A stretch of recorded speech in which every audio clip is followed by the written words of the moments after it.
what you won't see? The offensive line that bought the extra time, that allowed for the big completion downfield. Those guys made that play possible. Caught right side is Jeffrey. What is up, YouTube? This is Outplayed Gaming.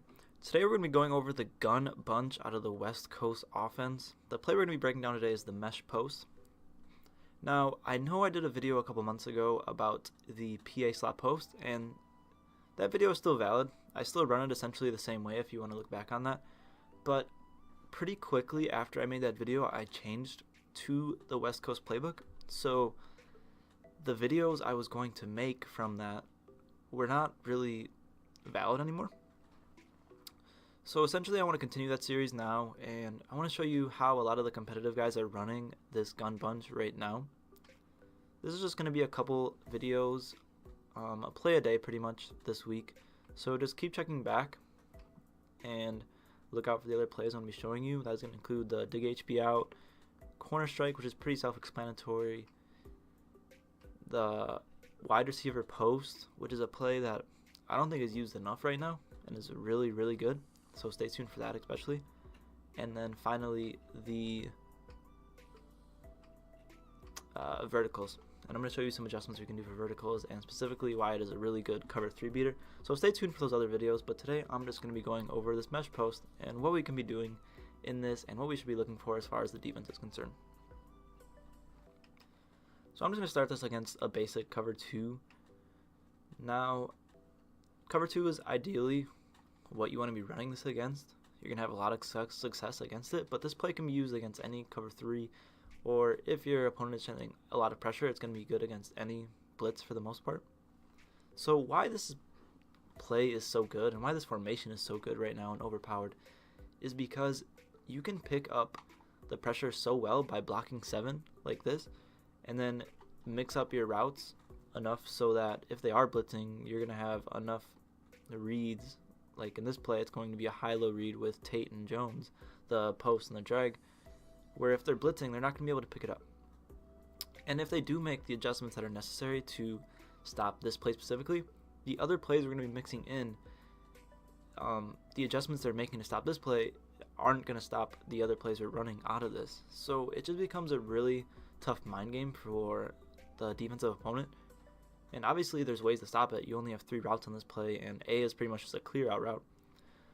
So they can stop it, and this is not just a play we're going to be running as a money play every single time. You got to mix this up with the other plays I'm going to be showing you in this series.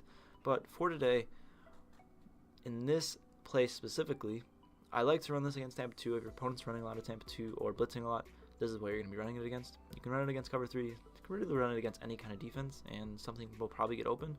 But Tampa 2 for sure is what you want to run this against the most. So basically the adjustments are going to be max protecting and then streaking Galladay.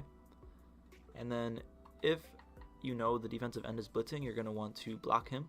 For the reason being, you want to try to roll out to the right on this play. So I like to ID that right side defensive end and then shift my line to the right. And hopefully that'll allow him to get double teamed so we can roll outside to the right side of the pocket. And it really creates a run pass option with your quarterback and the drag route, especially if you're playmaking that drag route up the field. So I'm just going to show you what that looks like kind of. I know I'm kind of talking a lot about this. So essentially it's just rolling out to the right side of the pocket, and then you have Tate and the post route. So here you see the right end gets picked up with a double team, and now you have that post route over the middle, which I think was open. Obviously if your opponent's putting his middle linebacker in a deep blue, that's probably just going to be shut down. So ideally, the reads you're going to be making is the drag route and then the post. As you can see, the post was wide open. I could have thrown that. I wanted to show you what the playmaker would look like, so I didn't throw the drag route right away, but obviously that was wide open too. So I'm just going to run this again and show you what it looks like one more time. And then I'm going to show you what you can be doing if your opponents are hard flatting a lot. Like if they're using the post route and then they have hard flats, it's probably going to be shut down this play for the most part. And that's really where the playmaker comes into play, as well as scrambling to the outside.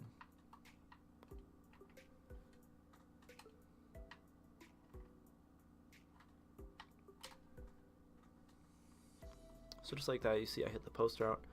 And now I'm going to switch up the defense real quick and show you what that would look like if they are running like a Tampa 2 with the hard flats, which is pretty much a really good defense to stop it if they have a good user.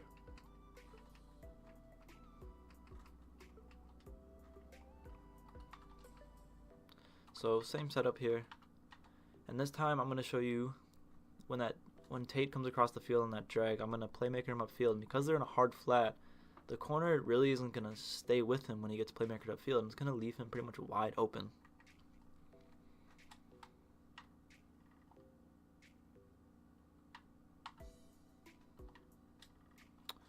So the pressure actually came in that time, but you could see how wide open that drag was about to get if I had an extra second, and you would have seen how big of a play that would have been. So right here you see he was just getting a separation. The whole field is pretty much open. If you make one guy miss after that play, after you complete the ball, you make one guy miss, it's pretty much a touchdown. I'm just going to run it one more time to see if I can get that off.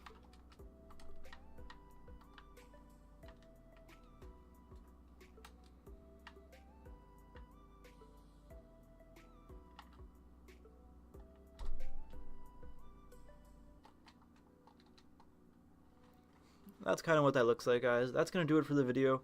Take this into practice mode, take it into the games. It's really a simple high-low read. It's a simple play that you can really use to frustrate your opponents. Use this with the other plays I'm going to be showing you in this series. I want to keep these videos short. That's why I'm breaking it down into multiple videos.